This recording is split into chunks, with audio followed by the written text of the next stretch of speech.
अरे अरे मेरे प्यारे फाइनेंस हैमस्टर्स, हम में से कई जानते हैं कि व्यापार के मामले में यह केवल सही स्ट्रैटेजी चुनने के बारे में नहीं है। ऐसी साइकोलॉजिकल टैक्टिक्स भी होती हैं जो बातों के दौरान और अंत में सौदे करने में मदद करती हैं। लेकिन सोचो क्या, ये टैक्टिक्स न केवल व्यापार में बल्कि रोजमर्रा की जिंदगी में भी काम आती है। और यहाँ एक वीडियो है जो इसे साबित करता है। देखें। मैंने एक दिन हवाई अड्डे पर एक सूटकेस खो दिया और मैं खोए हुए सामान सेक्शन में जाने की तैयारी कर रहा हूँ, जहाँ वे जानते हैं कि आप उम्मीद करते हैं कि वे जादू की छड़ी घुमाएंगे और लो, आपका सामान वहाँ होगा। जब मैं दरवाजे के अंदर आया, युवा महिला कहती है, मैं आपकी कैसे मदद कर सकती हूँ? और मैं कहता, मुझे आपकी जादू की छड़ी को घुमाने की आवश्यकता है। और मैंने उससे यह कभी नहीं कहा होता अगर उस क्षण में मैं प्लेफुल नहीं होता। और वह हंसती है और वह अंत में मुझे कैरोसेल की ओर ले जाती है, कैरोसेल पर चढ़ जाती है और वह उस रैंप पर चलती है जहाँ से सामान बाहर आता है। और मैं गारंटी देता हूँ वे ऐसा करने की इजाजत नहीं देते। और मैंने इनमें से किसी को भी ऑफिस छोड़ते हुए नहीं देखा है। जैसे आमतौर पर वे कहते हैं, यहाँ एक नंबर है, हम आपको 24 घंटे में बुलाएंगे, यह आपके घर पर आ सकता है। वह कहती है, यहाँ रुको। वह हवाई अड्डे के भीतर चली जाती है और कुछ ही देर में कैरोसेल फिर से शुरू होता है और मेरा बैग बाहर आ जाता है। वह दरवाजे से बाहर आती है और वह मुझे हाई फाइव देती है और वह कहती है,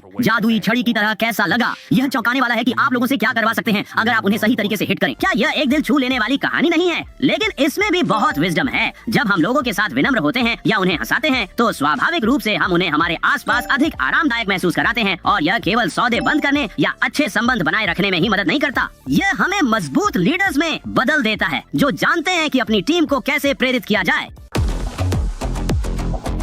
इस तरीके को अपनाइए दोस्तों, मुझे यकीन है कि आप इसे पछतावा नहीं करेंगे। अगले एपिसोड में मिलते हैं और याद रखें, हैमस्टर्स ताकत है, एक सब के लिए और सब एक के लिए। अलविदा।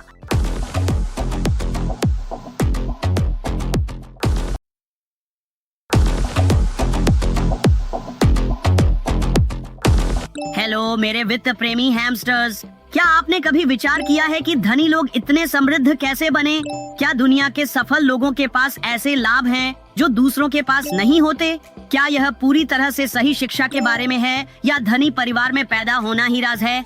आज मैंने एक वीडियो तैयार किया है जो इन प्रश्नों की जांच करने का वादा करता है। क्या यह सभी रहस्यों का खुलासा करेगा?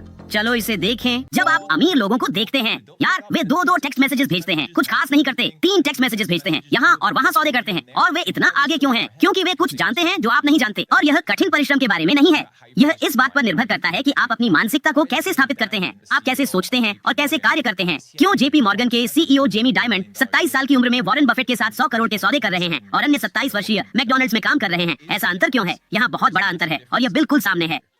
दिलचस्प विचार है ना? यह एक काफी अमूर्त तर्क लगता है, लेकिन रचनात्मक सोच की शक्ति को कम मत समझिए।